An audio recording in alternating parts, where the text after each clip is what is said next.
Morning. Good morning, Wayne. How are you? Good, thank you. Good.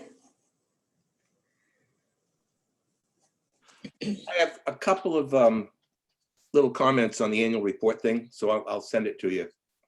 Okay, cool. Excellent. Yeah, I have that on, I penciled it into my agenda, the agenda today under other business, just to talk about it briefly. Right. Because this, we hadn't had one in the annual report since like 2013. We haven't had one? No. Well, that's easy. The at the bottom of it, you put the members. You know that you'll put the Bill is chairman, Wayne and thing now, and Paul, and then you could put your name underneath as administrative assistant or something like that. Okay. I think that's what most of the other people do. Yep.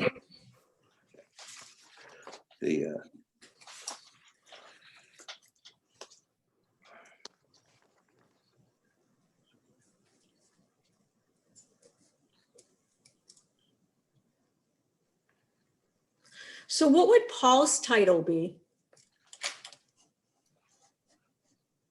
Well, he was appointed for an unfilled position, so I would put him as clerk. That would put me as vice chairman if you want as clerk. Okay, I'm going to change the agenda too in the minutes. Yeah. Oh, we can ask that too. But once the selectmen appointed him, he's really a member. He's not he's a member until the next election. Okay, so for now, I'll just put member then. Yeah. Yeah. I guess we're all members, but yeah, because he wasn't voted clerk. Right. Okay. I don't know. In the front of the book, it should list, and this doesn't happen all the time either. But in the front of the book, it should list all committees and groups. Yeah. I actually have it right here, yeah. In the very beginning, so it should say sewer commission, and then yeah. the terms that are left. But in some years, it's. Sewer isn't even in here. Excuse me. Wait a minute.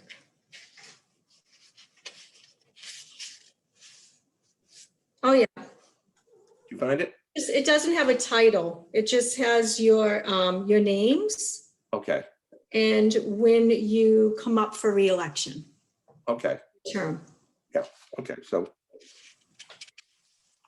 you either put commissioners or something with the three names, and then administrative assistant with one name, then that can do it. Right? I mean. Yep.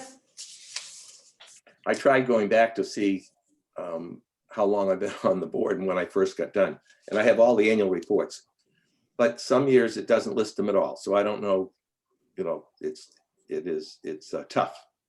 Yeah. You know, it almost should go under the person's name for all the things that they've done. Meaning, you know, you're now this to this or something. Oh, right. Instead of in like, say, the sewer commission. Yeah. Have it. Okay. I'm just going to finish this that I had, that the annual report thing.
The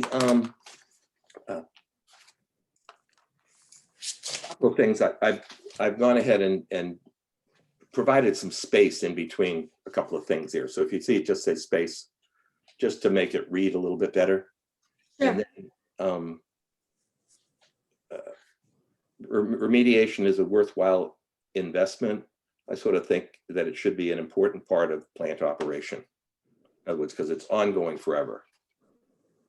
That's the, that's, This is under I&I. You're gonna, I'm just gonna photograph it, you'll be able to see it. So, okay.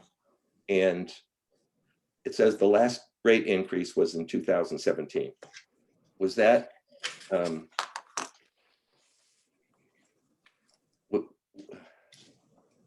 that in conjunction with the rate increase that we're trying to ask for? Why did you put that? Why is that the way the previous ones were? Was last year's report, did last year's report say the last rate increase was 2017? I think, so yeah, I'll relook at that. Oh, so your question of whether or not we even need to have that in there. Right. Okay. I mean, the town meeting will mention it, but Right. it's sort of like, because, so in other words, in 2018 or 19 or 20, did we put last rate increase was 2017? We didn't have a presence in the annual reports since like 2013 or 2015. Right, right. And are we still charging the extra amount to collect the membranes? What? You know, we had a surcharge type of thing on our bill. And so we collected money for 5 years or so to pay for the membranes when they came in. We had it as a separate account. And Is that like capital recovery or is that? Yeah. It was something like that. I don't want to, I'm not on sewer, so I don't have a bill that says what we called it. There's a quarterly fee. Right? Is it a set fee? No, this It is, yeah, it's 43. Okay, that's the account fee. But Yeah. there was a second fee that was for people in North Cohasset to pay for the interim pumps replacement. Right, the 125 grinder pump fee. Okay. Is that gone now? So slowly trickling out. So as I get the signed waivers, Okay. Well, the easement release Yeah. documents and the check for the recording fee. As I get those in, I'm contacting Brenda like 1 or 2 times a week to take them off the billing, off the next billing. Okay, all right. Thank you. And so back to the annual report. So that list that I have of things that we have done last year was based on the Woodard and Curran report of things that were accomplished last year. Okay, good. Thank you.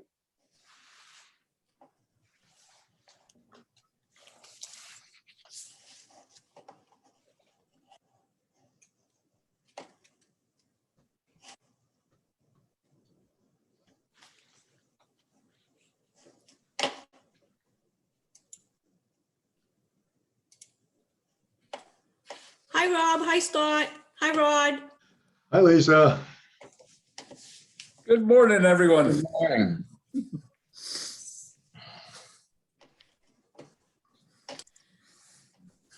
Rob, it looks like you're in a space shuttle or something with your background or a tent or something. Are you camping? That's my fancy Woodard and Curran background. I don't know how to change it. I could give you nice sunflowers if you want. Let's see. All for you, pin video. I don't know how, Lisa, if I screwed up, I'll have issues. I tend not to play around with things like that Yeah. in case I hang up on everybody. It seems like if I have to change anything in my setup, then it takes me a couple of meetings to figure it all out again.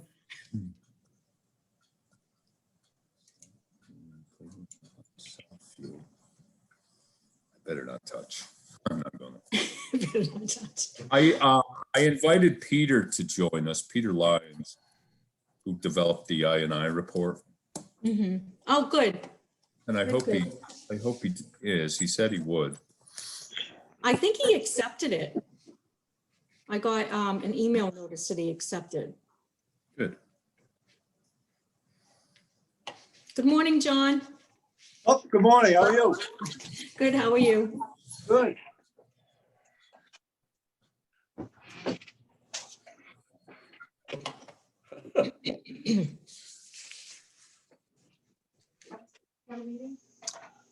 No, it's different. Okay,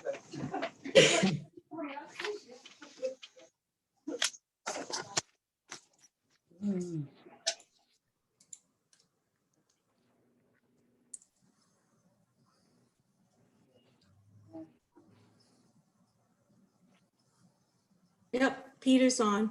Oh, good. I was about to text him.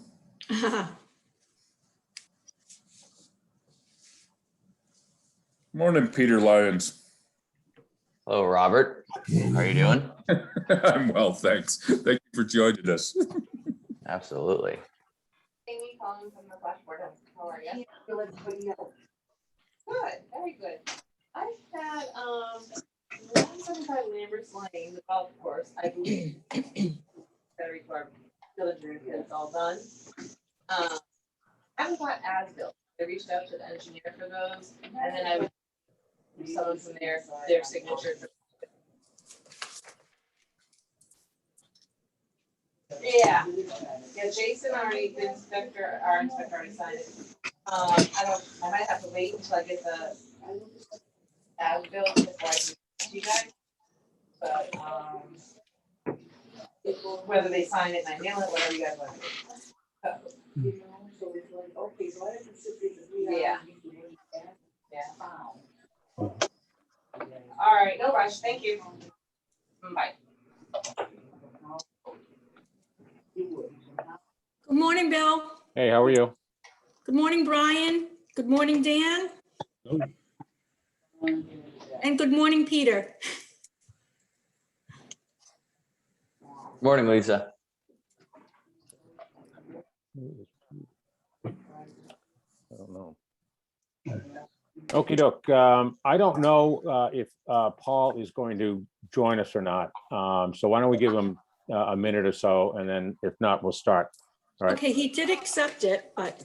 Yeah, he called me last night and said he had to go to Connecticut for some business meeting, so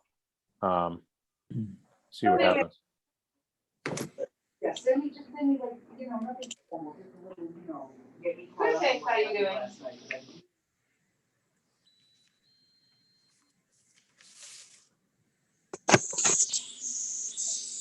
I do. I will be able to. Okay. Yes, I do. Oh, let me see. Yeah, oh, no problem. I mean, it's just.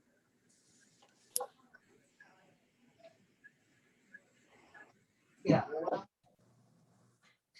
Oh, yeah, you just grab it. A lot of these open. I just come right out and get it. So you just have where you have, that's how you new boiler. So, yeah. Hey, John, yes. is there any way you can shut your door? Yes, I have one thing I had to print. I'll shut the door. Okay, thank you. I recognize the voices in the background.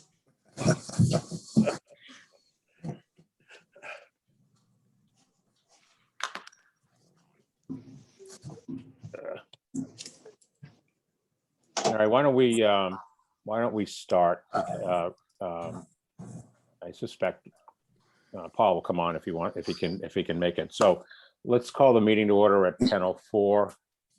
President Bill McGowan, Lisa McGonigal, Dan Coughlin, and Wayne Sawchuk. So,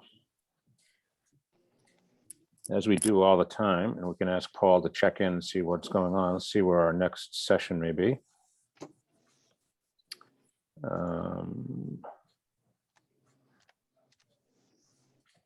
So 27th, is it 27th work for you, Lisa and Wayne? Yes, 27th of April, yes. Okay. So do we want to, Wayne, do we want to do the easy stuff first and talk to building inspector, and then we can get into the I and all of that? Is that, sure. Before we begin, can we get a vote on approval of the last meeting? oh, the minutes? Yes. I don't think I've reviewed them yet, to be quite honest with you. Can we do it next time? Yeah, or even, we can do it next time. Oh, we could do it. Can you do it outside of a meeting? I'll Meeting. find out. Meaning if I read it, I call you, Lisa, and then Bill calls you, and then Paul calls you, is that okay? Yeah, let me find out and I'll let you know. Well, Rod's on, isn't he? Yeah. Rod Hoffman?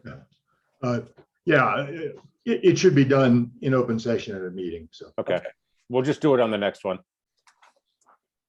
You'll have 2 to review. Okay, that's fine. That's fine. We have 2 weeks to do it. I'll do one next week and one the week after, so. All right, so the letter on Diab Lane.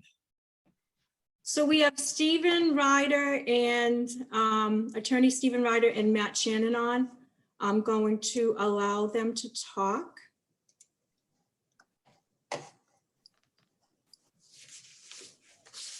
And everybody should have received a copy of the letter from Attorney Ryder. Was that sent yesterday, or the day before, or? No, it was sent at the end of March, so March, probably around March 26th, the Friday. I think March 26th was the draft, and then I put it in final form on and sent it by email on April 1.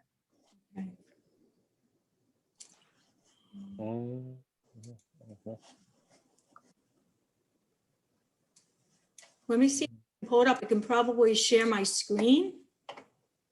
Or do you want it read out loud? It's fine. No, screen is fine. I can't seem to find mine. Okay. I know I saw it.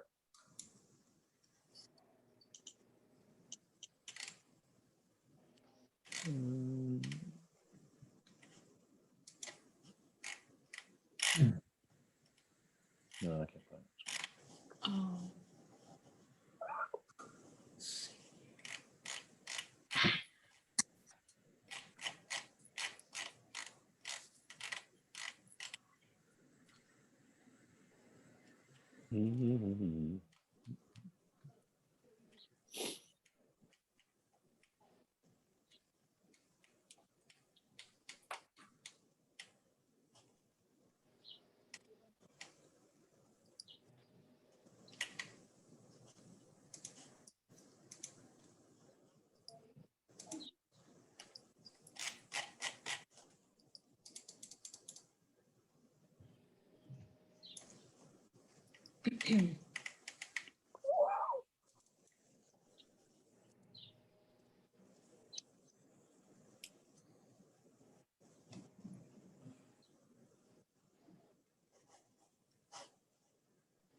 Can you find it, Lisa? Yep, I just found it. It's just this computer's a little bit slow.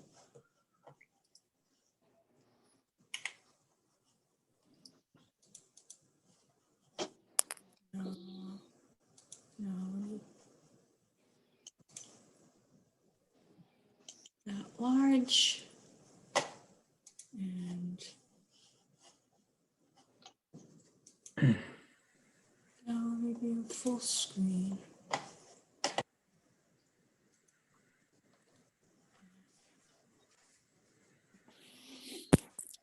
Can everybody see that?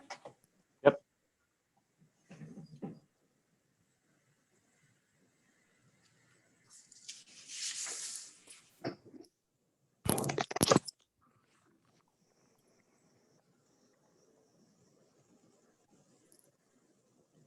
Can you scroll it up a little?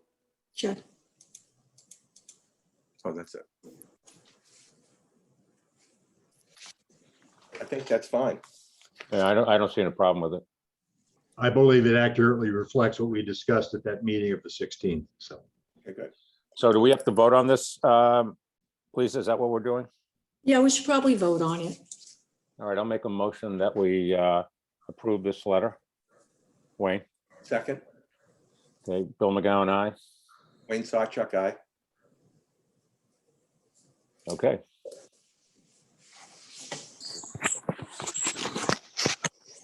Steve, is that okay?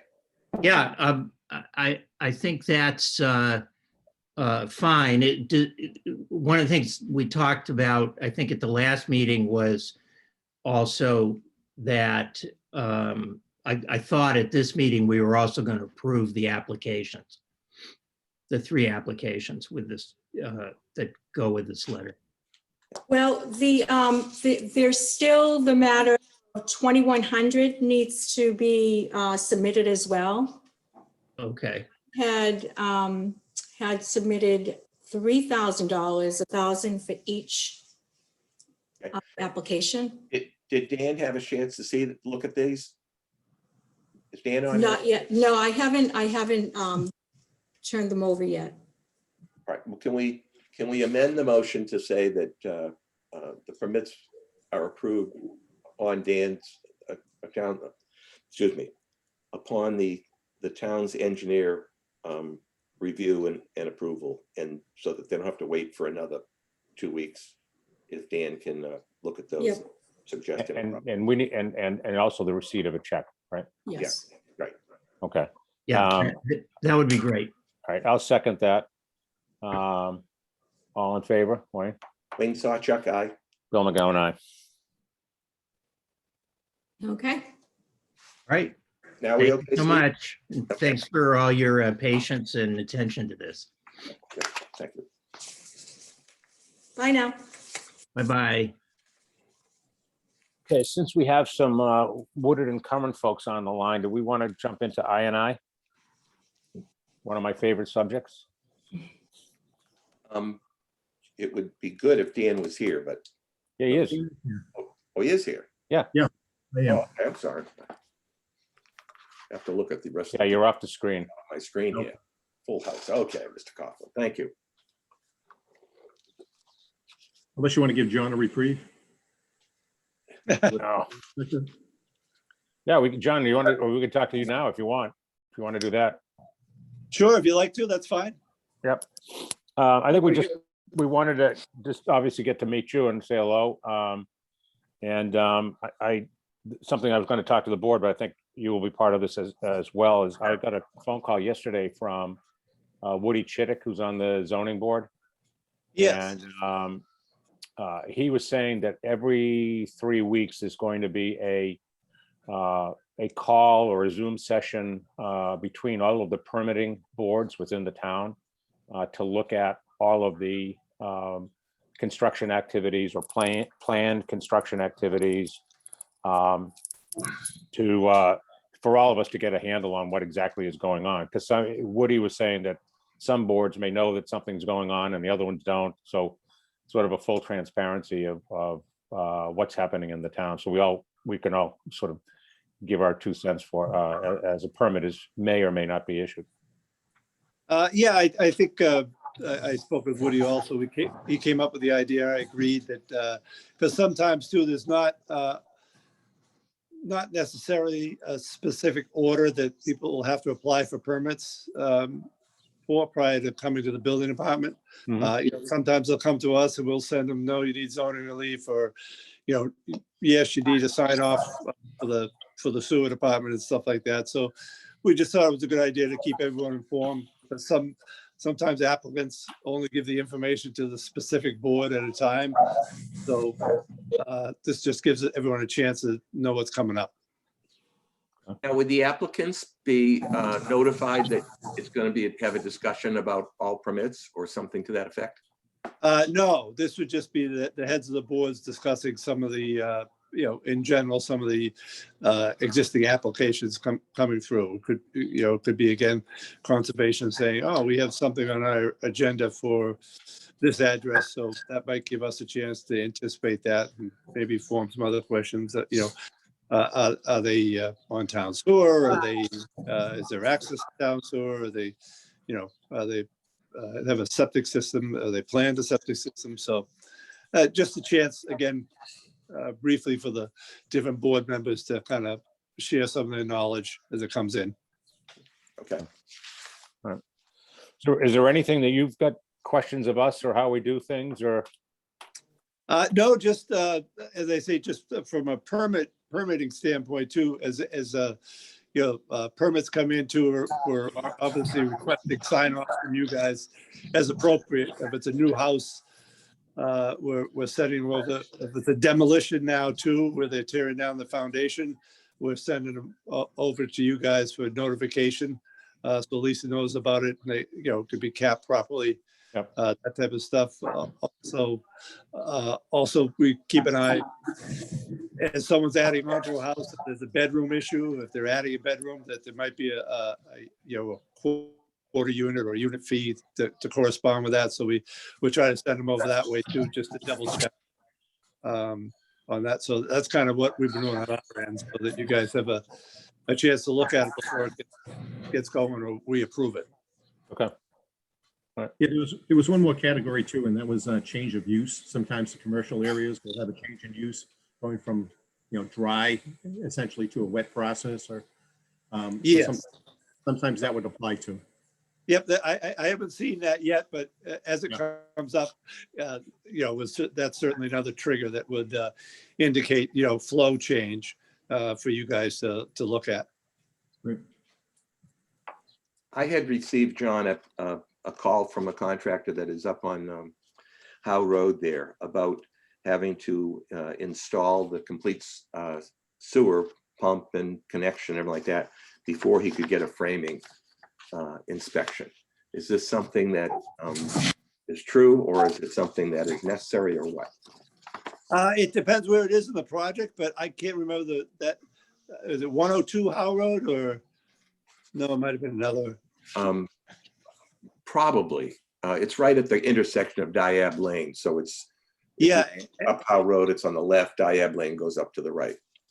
Yeah, and sometimes it's just an effort to not leave the sewer connection to the very end of the project, because the rough plumbing is going to have to be tied in and inspected. So oftentimes we won't stop the project, but we'll ask them to make that connection earlier on rather than at the end and not have the connection made. So that would probably be the difficulty that we're trying to avoid. Okay. I know what. Sorry. No, just, just as I say, we don't want to be at a point where, the project is ready for occupancy and the sewer is not hooked up. So,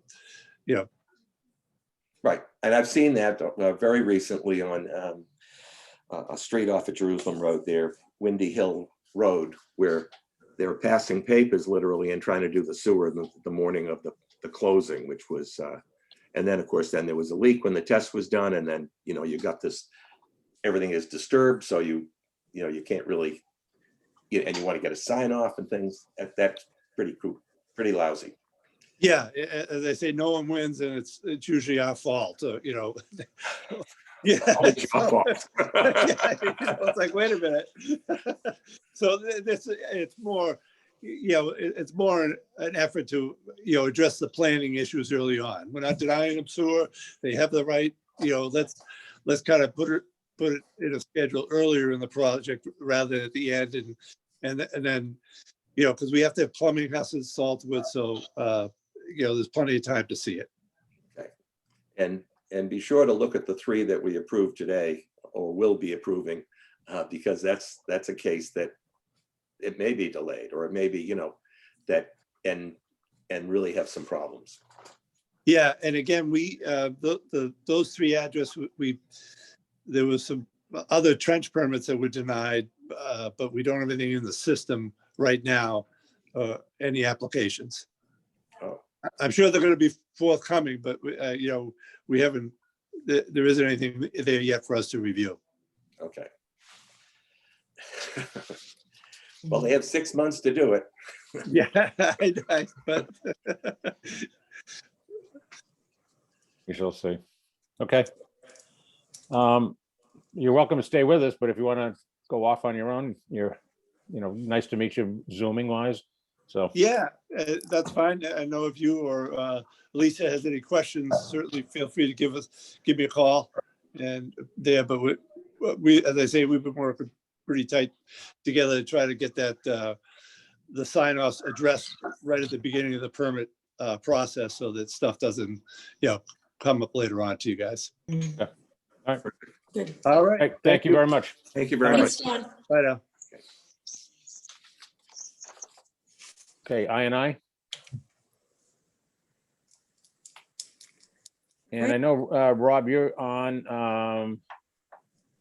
Did you want to say something about I, and you've got another gentleman on as well, I believe Peter Lyons, along with Sure. Scott? Yeah, sure. So Scott and I are on, and we invited Peter Lyons. Peter Lyons was the one that drafted and submitted the I annual report for 20. Okay, All we did was utilize the framework that you had in place and basically expand and elaborate on it. One of the findings I think you want us to discuss is a notation from the 2019 report that said there was a lot of known I on Main Street. So I'll let Peter speak to his findings in the report, and then we can answer any questions you may have. okay, Yeah, sure. So the 2020 II report, so this is an annual report that's completed every year due to the NIPTES regulations that the town has. And so, generally we looked at the flows at the plant. We saw that on average, there's about 75,000 gallons per day of II entering the system. That's slightly down from the last 2 years, which is a good thing. Seems to be a little bit drier, so it's probably part of the reason. And so the report basically just describes, what work was completed within the system in 2020. What work is included or is proposed for 2021, and then the II calculations. So, the report discussed, the town's work on the flood-prone manhole rehabilitation project, as well as the membrane bioreactor replacement and some of the on-call sort of maintenance and excavation work that was completed. So for 2021, what we had discussed through conversations with Brian Joyce was improvements in the Elm Street area between the Cohasset Harbor Inn and the Red Lion, essentially. That would be done in conjunction with the water main work and the roadway paving. It seems that previously there's been some CCTV inspection in the area that's identified infiltration. And so this would be an opportunity to complete sewer rehabilitation work, hopefully mitigate some infiltration, and do it all, in conjunction with the other roadway work going on. So that was what was presented in the 2020 II report for proposed work in 2021.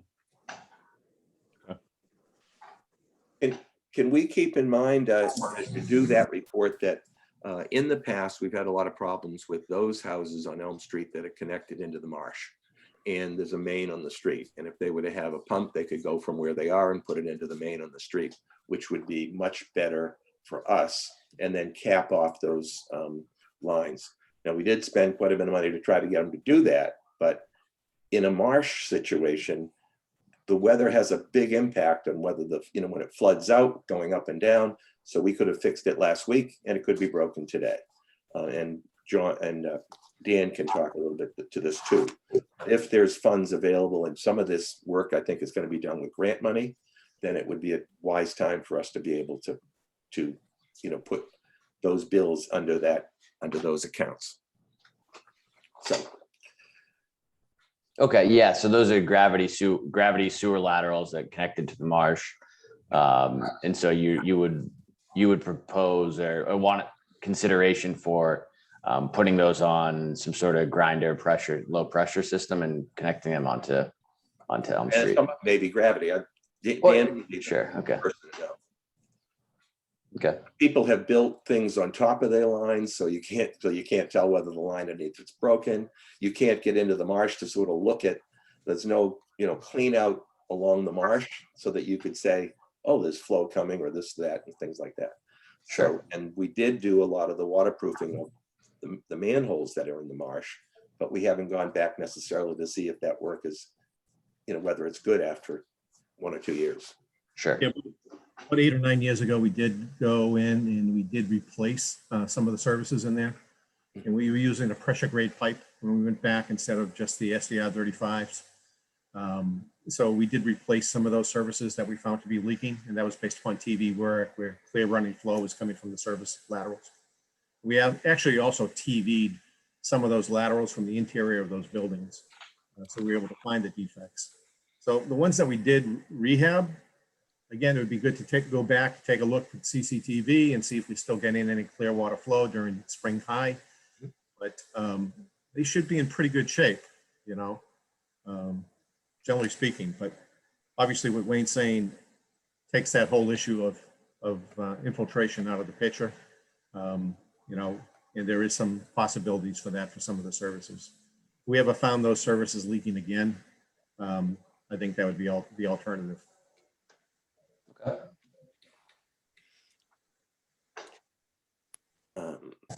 Now there are, I guess, Peter, I think, and Dan, there are like 5 manholes that actually provide, either the majority or all of the effluent going to the plant. And I've sort of wondered whether or not when we have these rain events and we're putting 1 million gallons through the plant, whether the staff can go out and inspect those 5 manholes and see if there's anything in one that is much greater than another, so that we could determine what area of town might have the most infiltration. Now that can also be done with putting in the readers and have it done, electronically or whatever. But I think it's something that we really should strive to do. Yeah. I don't know if Brian's still here, but I think he has already purchased some of those meters, and he was going to install them in the manholes, or I don't know if Wood and Curran is going to install those. But that would certainly give you, again, a new baseline for tracking for a period of time. And it's really the nighttime flows during wet weather that are going to be very important. And in terms of tracking that back, Wayne, what we had talked about was potentially doing some flow isolation. Once we have an idea where the II is coming from, and that would help to actually nail down to some degree on a visual perspective where the majority of that flow is coming, because you do that in early morning when basically your domestic flows are at a minimum. So to add to that, a purchase was created and 3 of the units have been ordered. They're not on site yet. The intent was to put them in the main manhole at the treatment plant where there's 3 branches coming in, and then start directing efforts to wherever the I&I is more significant. And I think the findings on Main Street are a little bit different. It's a carryover from the 2019 report, which Dan recommended we focus on Main Street. Completely separate, I think, of the 2. Well, we do know there are defects on the Elm Street corridor, which is what they were addressing as far as rehab. So I think it's still a focus to try to address those issues. There's a lot of, it's all clay pipe for the most part, and there's a lot of longitudinal cracking, as well as some shear cracking on some of those. There are some active leaks that we did identify, and I had sent that to the board a couple of weeks back. Basically, it was a summary chat identifying what we had in that corridor, and certainly that can be made available to anyone in terms of, what to concentrate on. But I think Brian was looking to try to button up that corridor because, once he finishes the pavement and the sidewalks Right. He doesn't go back and dig it up. That's exactly what he communicated to us. He rather replace them than line them if they're going to tear apart the road. He'd like to do them once correctly. And what would you replace them with? Obviously, clay is probably 35-year-old technology, but you're going to do plastic, PVC, what? Well, it's not necessarily replacing them. You know, I think from the perspective of eliminating II, you can do repairs. We have longitudinal cracking depending on the extent of it. You could do a short liner, you could do a liner from manhole to manhole, and that should help to alleviate it. Or if it's in really bad shape, you know, in danger of collapsing, obviously you can replace it. It would probably be with a PVC. And now they make the joints a little bit better these days, so you can get PVC, gravity PVC with gaskets that are able to withstand 35 PSI, which is more than adequate for, you know, that area in terms of groundwater and flooding. What would everybody's opinion be? Because I mean, I'm not educated in this subject at all, but it would seem to me that if they're going to tear the road up, and these pipes are what, 30 years old, 25 years old? The 70s. Probably older, yeah. Yeah. Wouldn't it be prudent for the town to replace them rather than to fix them? I mean, because if they're not gonna redo the road again. So I think that, at least from my professional opinion, I think the town's best interest would go out and you know, inspect these pipes to get a current condition on them. Like Dan is mentioning, you know, trenchless rehabilitation of these existing pipes is something that's commonly done and is effective in removing infiltration. It's also much more cost effective. You know, looking at a replacement project for, you know, that whole corridor, without doing, you know, it's probably triple to 4 times what it would cost to do a trenchless project.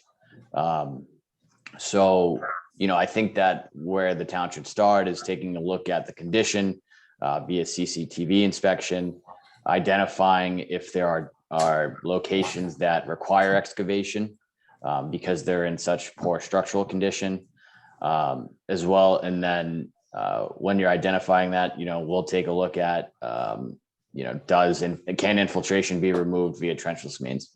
And then typically that's what we would recommend, just from a cost-effective standpoint.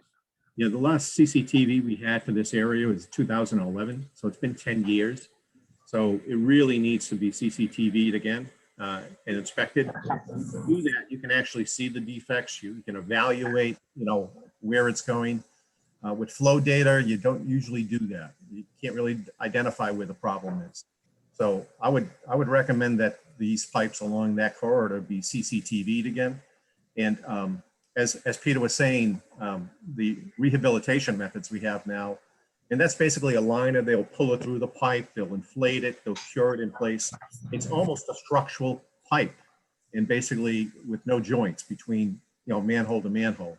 And that is a much more affordable method of rehabilitation on a pipeline than trying to go in there and replace it. And these are of adequate size where you could actually do that.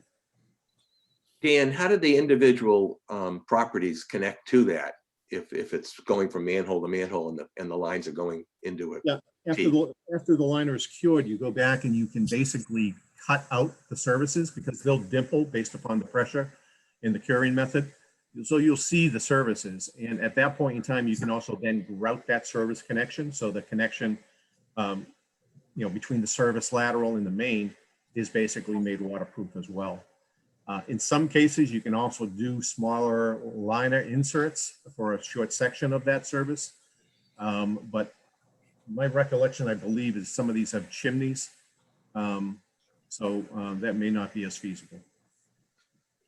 You know, if we have clear running flow from the service laterals at nighttime, you know, depending on when the CCTV is conducted, it would be a good indicator basically that you have something going on with that service.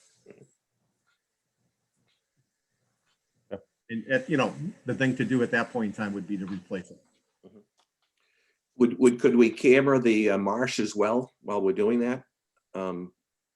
Just to see if there's an area there that the same thing, that is either cracked or broken or whatever, that could then be changed over or might not be changed over. He I fixed it. mean, that pipe is a little bit more limited because it is a main trunk line, so there's typically always flow running in that pipeline. So, I mean, you could still CCTV it, it's just the same quality as the other pipes because the flow's reduced. Right, but you could see a flow coming from the lateral if it was a high flow as you're going through the main line. Those right? are elevated, so long as your camera can see it, you'll be able to identify the clear flow. I think this is all good, so. The other aspect we've never really addressed is the sump pumps in those areas as well. And that's a old record, I guess. Something that is probably a good indicator, especially during wet weather. You know, where some of that II is coming in. And you don't typically see sump pumps when you're doing the CCTV, only if you're lucky. So, Unless you're doing it during a heavy rain or a day after rain.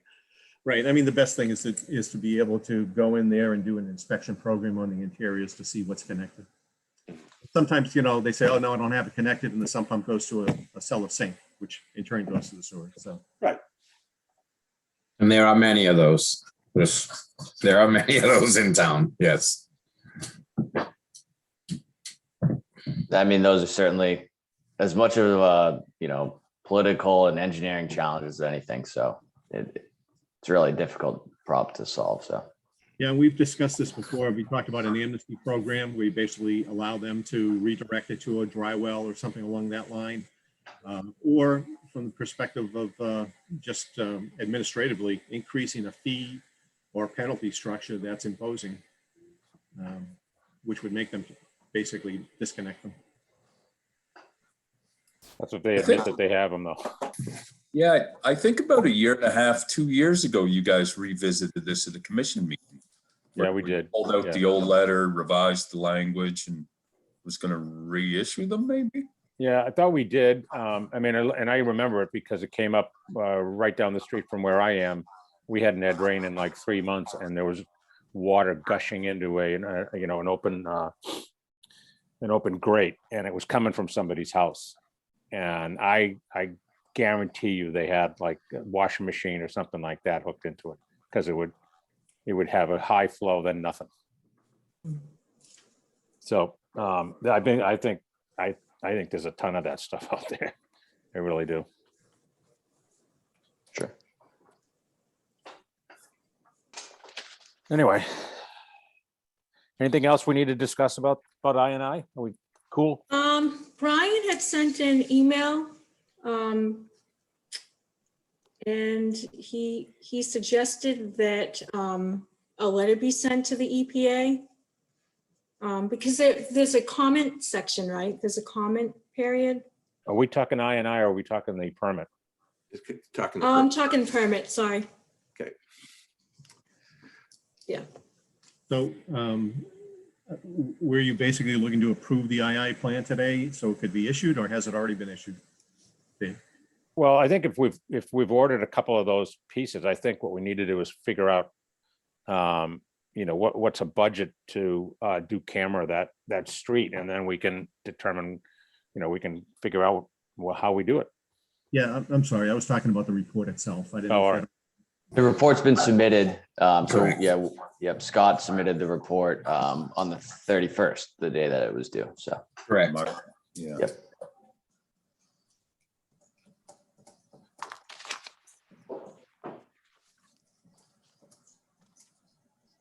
So what about cameraing the, Okay, Brian's back on. Let me get him over.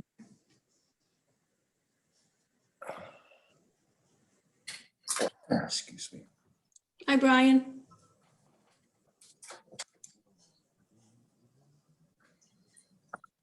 One of the things we I'm did- sorry, I had to jump off on a harbor meeting for a few minutes. Sorry about that. So with the previous operator, we had written in the contract, basically that CCTV inspection was done on a 5-year rotation basis. We don't have that in this contract. but it's certainly something that could be subbed out through the operators for inspection. And that may be an affordable mechanism. I know they've used a bunch of different firms in the past, but I don't know, Rob, if you want to, if that's a possibility still. It is a possibility still. We did, my understanding is if we were to do the CCTV, we'd have to set up just general terms and conditions, which I think already exist. It'd be outside of the O&M contract itself, but it'd be done through Peter indirectly. He heads up our I work. So the answer is yes. The mechanism is in place. We can do it very quickly if you wanted to. Or no. All we basically need is direction, I guess. Well, would you, and Wayne, if you agree with this, can you give us an estimate as to what it would cost to do that? Yeah. Okay. I think you have it, right? Do you have it, Pete? Or no? Yeah, we were just finalizing some stuff. Brian and I had discussed this morning about, schedule moving forward. So. Okay. So yes, Bill, absolutely. Okay. Can we provide the people that did the cameras the last time, Dan? Inland Waters, they were very good. Yeah, I mean, it'd be nice to get a quote from them. Yeah. They're very familiar with the system. They did a great job. They're excellent equipment. I don't know if you're using anybody in specific at this point, but. Yeah, we were going to try to, when we'd go out and, shop it around and get, at least 3 quotes for this type of stuff. So. Good. Yeah, if one of them can be inlands, that would probably be a nice thing. Good quality. Okay. What's the name, Dan? Sorry, Inlands? Yeah, it's Inland Waters. Inland Waters. Thank you. I have old contact information, Rob, so we can figure it out. Okay, thank you.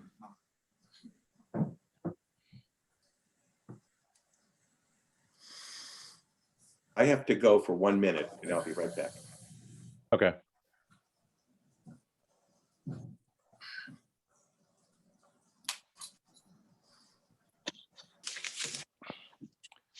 Yeah, Zoom should have intermission music or something like that. Lisa, want to speak?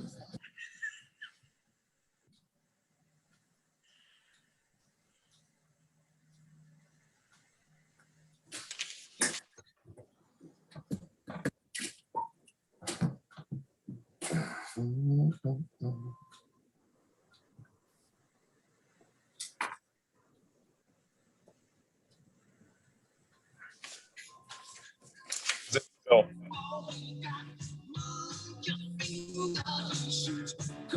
There You we play go. that, Bill? No, I wouldn't even know how to do that.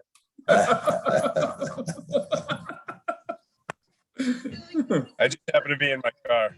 Oh. Oh, we get that, Brian.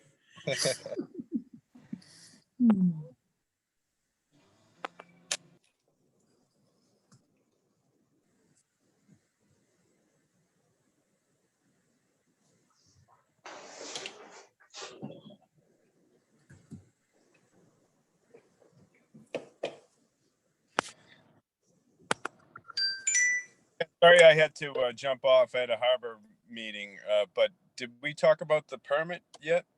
Or No. is that to be discussed? Okay. Yeah, it's probably, we can talk about that under other Yeah, well- business. Okay, great.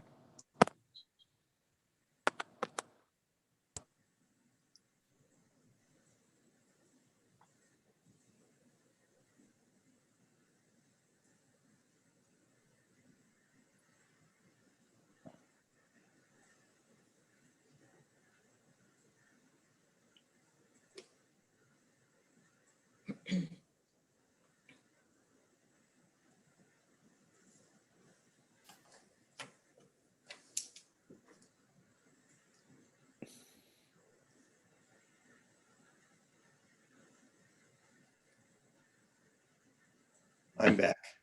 Oh, good. You missed the music. Sorry about that. That was the longest minute. You know how that is. I was gonna say, I was gonna ask everyone to chip in for a new watch for you, but Yeah. it always happens. You always say a minute, it's always 10, so. So what else do we need to talk about on I&I other than getting a price for the camera? Anything? The only other thing I wanted to talk about was the flow meter for North Cohasset. Does that need a dielectric change again? Is that what we're looking at on the chats? Or is there something else going on? I don't know. Probably to Scott. Scott, you muted.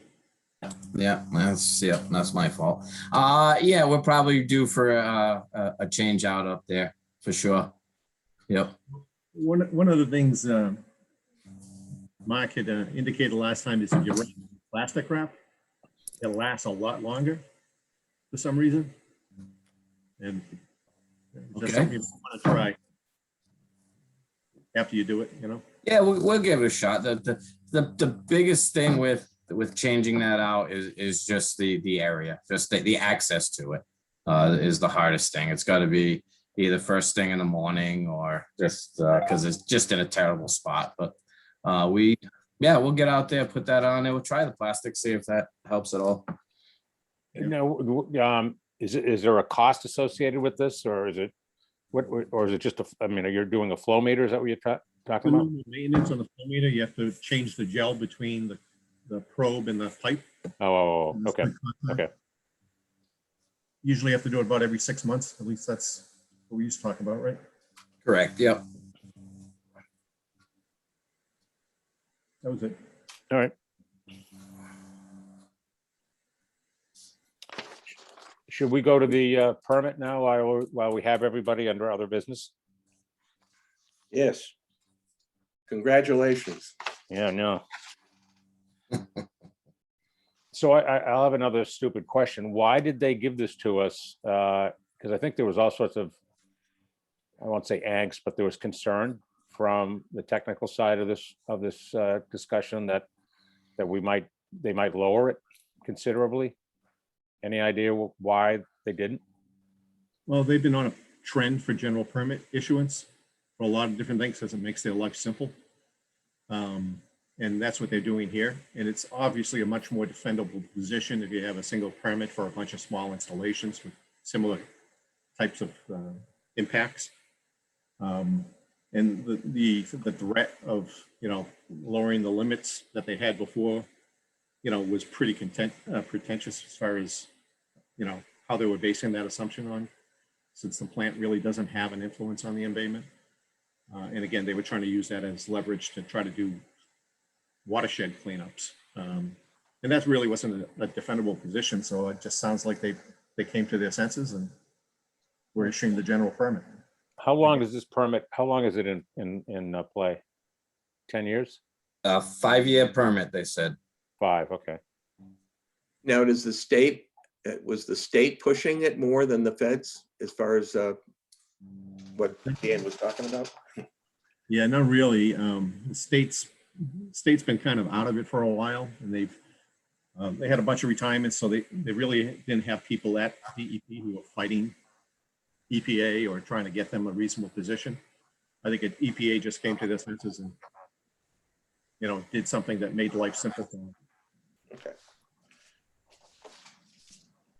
But it works out well. Yep. And Scott, thank you for putting that chart together on sort of past years' rates. And I'm wondering, I guess the question would be, is it, since we have new membranes, will our rates of nitrogen go down because of the new membranes that we have? Or do we have to do something else more on a sort of, environmental issue type of thing if we want to decrease them? That's it. From my perspective, that's a tough question to answer at the moment. I don't know if I don't know if just the membranes themselves are gonna help us get lower. I mean, it's gonna help because the sludge is gonna be processed differently. But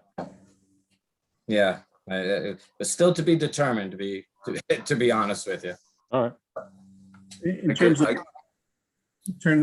Xenon's printout or evaluation, though, the permit limits that they have in this draft permit should be able to be satisfied.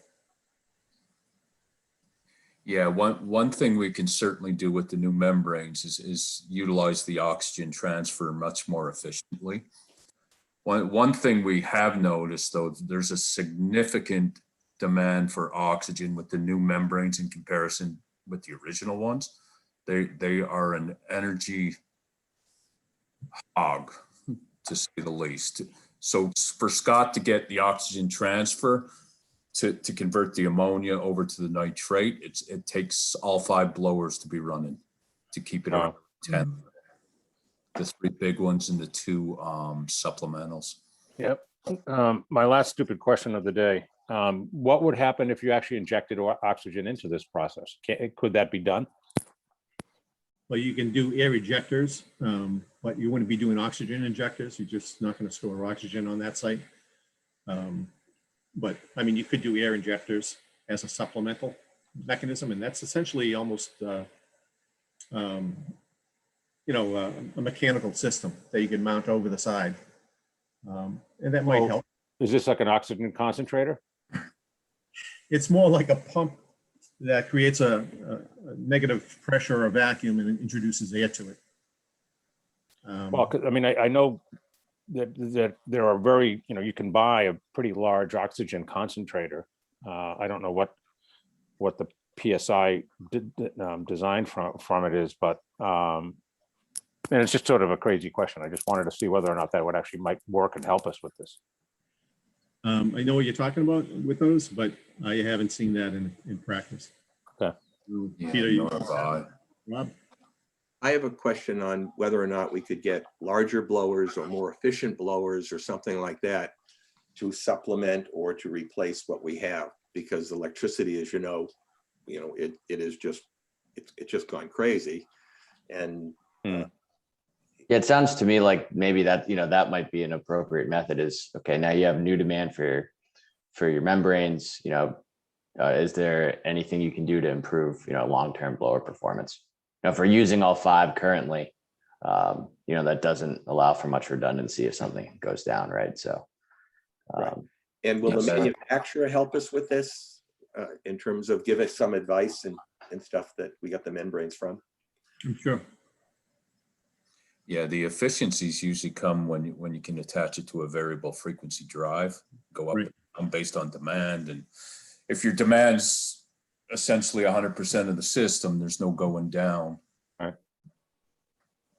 So I guess the other thing I would ask is whether these might mitigate the noise problem that we have with the neighbors. A new blower. I think the noise with the neighbors comes from the exhaust system. Okay. Exhaust, not so much the blowers themselves. Scott, correct me if I'm wrong. Yeah, no, I'm 100%. I've actually reached out to Joe a few weeks ago now, and he's got nothing but nice things to say lately. So anyway, we've had all 5 blowers going for a while now, and it was a combination of those the ventilation units and our grit blower that we replaced that reduced a lot of the noise. Okay. If you're going to add variable speed drives, that would be an opportunity to get some reimbursement from the utilities, because you're doing something that is supposedly going to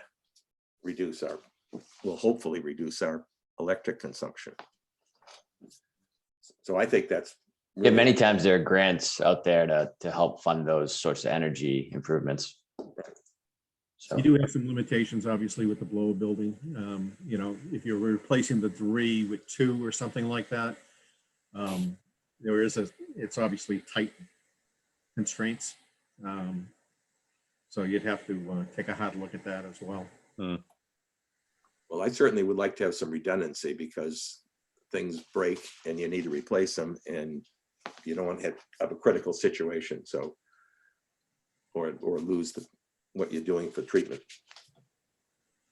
Yes, especially getting back to the permit. The other thing that they have added into our permit is we will be doing our nitrogen testing all year long now. If this gets approved the way it is, we will have no limits. It'll just be monitoring requirements in the off season. But going forward with this new permit, they will be seeing a number every month coming from us now. So just something to be aware of. Yeah, generally speaking, the only thing is for the next permit period, what they'll do is they'll typically look at what you've been doing performance-wise in the off-season, and that's where they finally kind of set their That's- number. Correct. That's why I'm bringing that up. That's something to think about, that as we're giving them numbers all the time now, we're helping them set a new number for a year-round number. Right. That just might mean you do less treatment efficiency in those off seasons, you know, because if you still try to do a great job, it may end up, you know, impacting you. Agreed. And again, during that off season, it really doesn't have an impact on the environment. It's not a growing season. Right, so that's the million-dollar question. Right now, we back it off. Once we get out of season, don't need the air, we back off the blowers. You should. I think. And what's going to happen with this, now that they're collecting numbers, they're going to look for the backsliding laws. And they're going to say, if you can do it, you got to do it. Hmm. Right. Then they're going to look for year-round limits, and then the energy consumption's going up. Yeah, so generally, my opinion is to do exactly what you're doing, back it off in the off season. Right. Yeah, until they say differently. Right. That's the plan. Okay. Anything else we want to hit upon? You know, there's just a lot of additional testing that has to be done, and probably it's more money versus the decrease in testing that you have to do under the new permit. So there would be an additional cost probably involved, especially with PFAS. So I don't know if Wood and Curran can come up with that estimate as far as what the cost impacts are going to be. So we've already highlighted page 1, conventional perimeters. And I'm going to expand it. I think I can do that, right? Can I still talk and do this? We'll find out. I'm looking at my screen. So couple of things. The pH used to be 5 times a week, or 7 days a week. It's only 5, but that's pretty insignificant.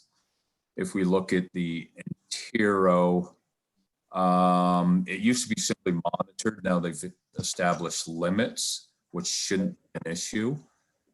Fecal coliform used to be 3 times a week. It's gone to 1 time a week. So that's a decrease in testing. Really? Yeah. And then total nitrogen actually used to be once a month. It's now, or it used to be once a week. It's now once a month. Correct. Is the nitrogen's year round. So for May to October, it used to be 4 times a month. Now it's 1 time a month. So it probably works out with the year round. And then we look at the effluent and the whole effluent toxicity. It's not laying out any average monthlies or weeklies. It's just showing a report. So there's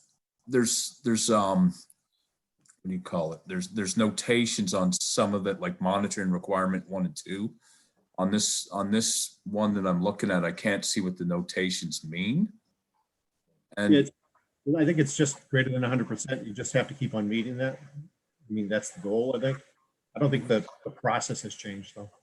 yeah, no, I wish I could show you. So if we look at sludge characteristics, where it lists out all the PFAS type stuff, in the report and requirements, there's none for average monthly or average weekly. And then over in the monitoring requirements on top of it, there's a number 1, 2, and 3.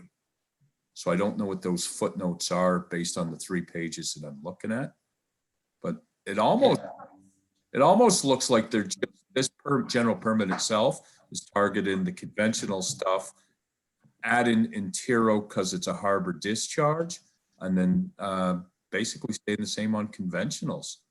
It appears to be a very, very generous permit.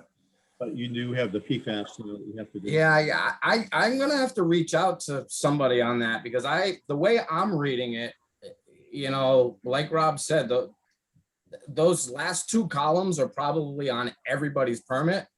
And the first 2 columns where it says requirements, There's absolutely nothing in the box, not even a monitor, anything. So to me, that tells me that we're not required to do any of that. It's just on the general permit that all 66 of these plants have. And again, I'm gonna reach out to the contact that they gave us to confirm that, but it's my feeling, my understanding that we're not gonna have, because that permit says we're gonna have to do salinity, we're gonna have to do all these testing. I don't read it that way, and I will get final clarification from somebody, but I don't think we have to do any of that PFAS testing, any of those second and third page testing, because there's no reporting requirements telling me what to report to them. Well, I mean, the wet testing monitoring is done 4 times per year. Wet testing, absolutely. Wet testing we still have to do. That's not changing. And if you look below that, the ambient characteristics, that's part of the wet testing. That's what they do at the lab. They analyze that. So when you grab your receiving water samples, that's what they're monitoring. So they're doing all those PFAS tests and all that stuff? PFAS is different. I mean, the wet testing is basically the ambient characteristics is part of it, as well as the whole effluent toxicity acute LC50.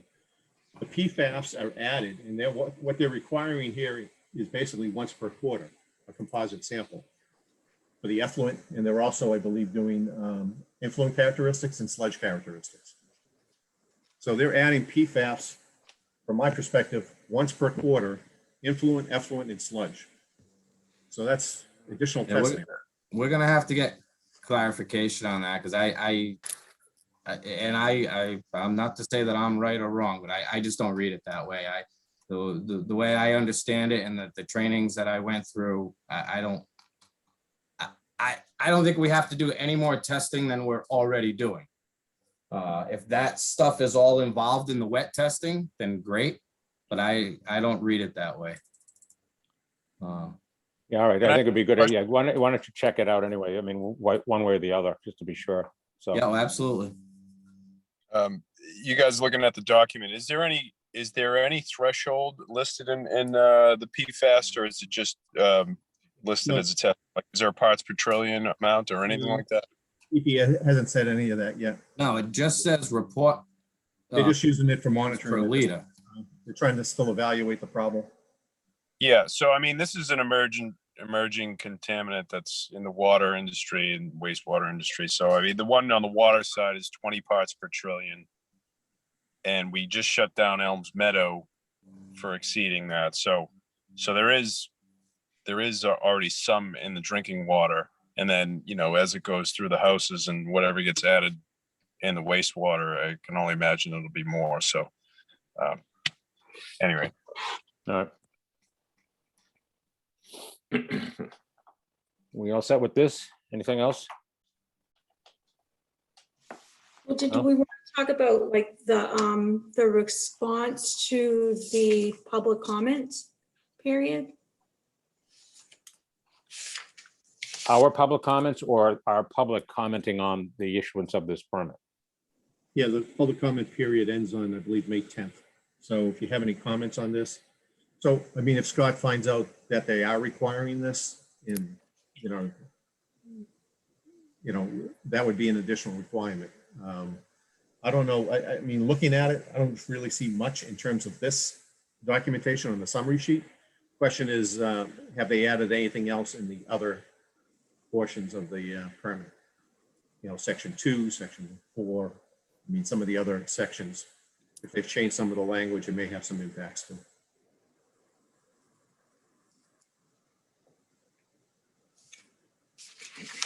And then suggested maybe send in a letter to thank the EPA. Yeah, I mean, if some concerns are raised, we need to probably address that again. You have another meeting on the 27th. Right, but we wouldn't necessarily want to send a letter until the public comment is over it, right? Or You is it- wouldn't send your letter, else it doesn't apply to anything. Yeah, wanna no, we're part of that public comment. If we have any comments that we want to have put out on the record, we need to email it in, it needs to be in writing to EPA by the 8th, 9th, 10th, by May. our comments or the public, anybody that lives around here, feel free they can comment, but if we have an issue with anything that they have issued us, we need to comment on that by May. So, I mean, what I would propose is, I mean, I was gonna take a look at the full permit in the attachments. I think Wood and Curran as the operators of the facility should do the same. And basically at our next meeting, come back with our comments, and then at that point, we could finalize a letter if we need to. Yeah, and I would add to that we should put in our agenda that, that we are asking for public comment, from anybody who wants to do it, just in case, because if I don't want to, I mean, there's enough people that are sewer experts in the town even, and I just don't want them chewing on us after the fact. Agreed.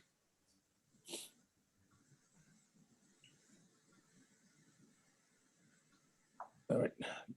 We have a couple more things to go through here, and I have an 11:30 call for my real job.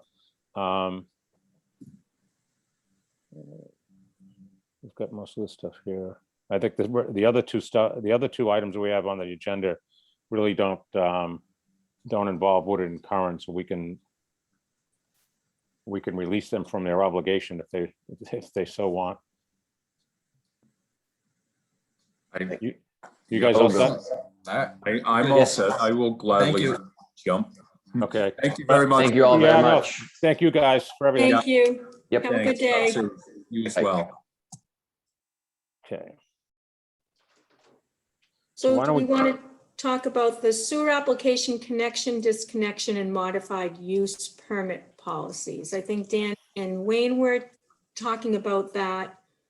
We voted and approved in the meeting on March 16th, but I think there was just something that we needed to review the language. Is that all set? Has Rod had a chance, or Rod, have you had a chance to review that? I have not seen the specific language. I didn't think that there was anything to do because it was pretty simple. This had to do with people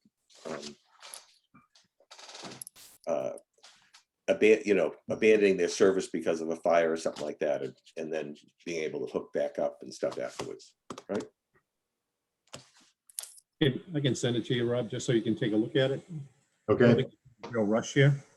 And Rod can weigh in at the next meeting. Yeah, or even just tell us, I mean, if it's, again, this is something that's better served if we vote on it, Rod, in public meeting? But we did already. You did already. Oh, we did? Yeah. Okay, Yeah. I don't remember.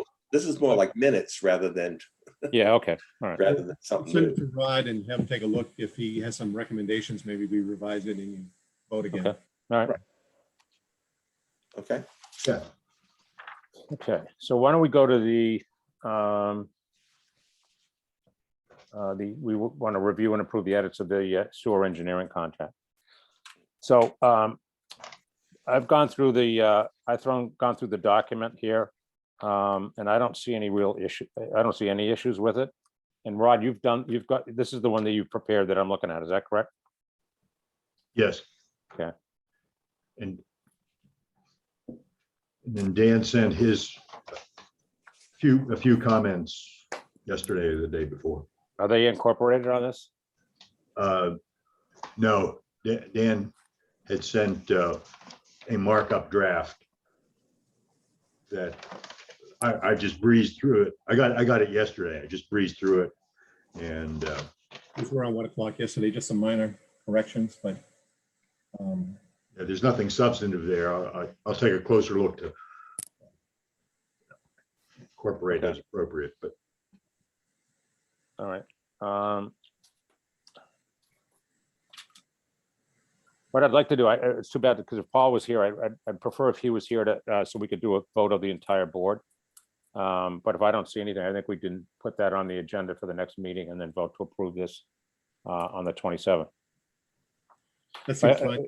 Yeah, a quick question, Rod, to you, and it's whether, and this is just something that I do.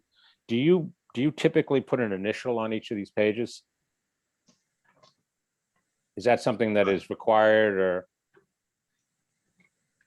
it's not required. I typically don't, but I think the overarching contract doesn't need it, but the point of having that Exhibit A is to have authorizing signatures on a particular project and the scope of that project. Okay. So the only question I had is, I had given you a list of all the different projects. And I didn't know which ones you wanted me to reformat for that Appendix A format to include in the contract. Well, yeah, I think that, yeah, I mean, my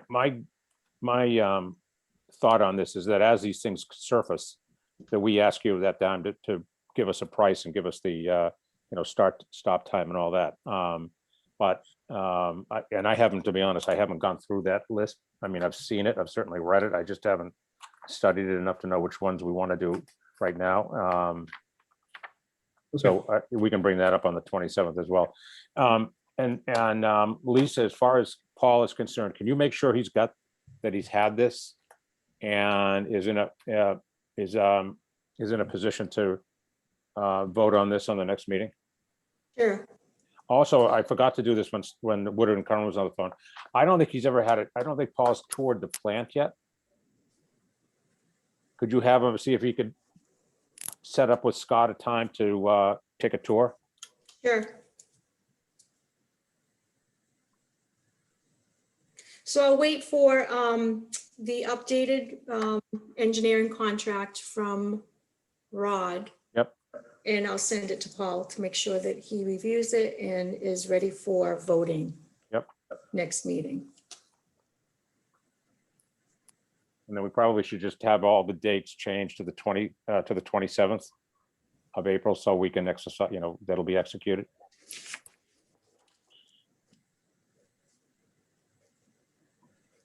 Will do. All right. Okay. Anything else we need to go over? Yes, while we're sir. here? One question for me, and that is, can we have a running total of how many people have returned the easement releases and have, Oh, yeah. and maybe get some publicity on that to try to get them to return them so that their quarterly bill will be reduced once we receive it. Okay. What is the number now, Lisa? It's a little over half. Oh, it is? Okay. Didn't we have two people out and out say they're not going to do it, Lisa? Well, there was that one woman that didn't want to do it. Yeah, I thought there was an elderly man as well who just said, no, I'm not doing it. Probably. I can't remember who it is, but Yeah. Oh, yeah, the email. yes. Yeah. You could prepare a very simple reminder type of thing that you could send out, just regular mail saying that, we haven't received your packet back. If there's any questions about it, please let us know. Yeah, because I have the list of people that haven't sent it, so that should be easy enough. Okay. That makes good sense. Just sometimes people get it, they put it on the side of their desk, and then months go by, and then they get the bill and say, oh, this is still on here. Now- Wayne, is that a confession? And then they predate it and send it in and ask you that was your fault. Some people sent it in signed, but they didn't send in the recording fee. And then I couldn't find a telephone number for them, so I'm preparing a letter to send to them anyway, so it'll just be lumped in with the rest of them. Okay. But others I found a telephone number for, and they came back with a check, so. Good. The only other thing that I had was the, Wayne and I were talking about earlier, was the fiscal year 2020 annual report for sewer to put into the, the town annual report. Yep. I sent that out, I think yesterday, I'm not sure. Yeah, today was only Tuesday, so it would have been yesterday. I reviewed it and made 10 changes, so. You good with that, Bill? I haven't even looked at it, to be quite honest. I've been underwater. Okay. Is this is something that does need to be in today? Send my corrected one out if you want, and then if anybody has any immediate objection, they can say something. Yeah, send Okay. that to me, Lisa, and then I'll take a look at it. I'll get it done to you before the end of the day. Okay. What time does your day end? For me? Yes. Later than yours, probably. It was, Yeah. no, it was 8:45 yesterday. We have Too Late Tuesday today, so I'll be there till 7. I'll get it to you before then. Okay. All right? Yes. Lisa, if you can send me those applications for DAB and the plans. Yes, Thanks. will do. All right. All right, anything else? Does anyone have anything else to bring up? Oh, all right, I make a motion, we adjourn. Wayne? Second, Wayne Sawchuck, second. Yeah, and Bill McGowan agrees and ayes. Wayne? Wayne Sawchuck, aye. All right, thank you, everybody. Thank you. Thank you. Have a good Good day. day. Yep, take care. See you. Bye.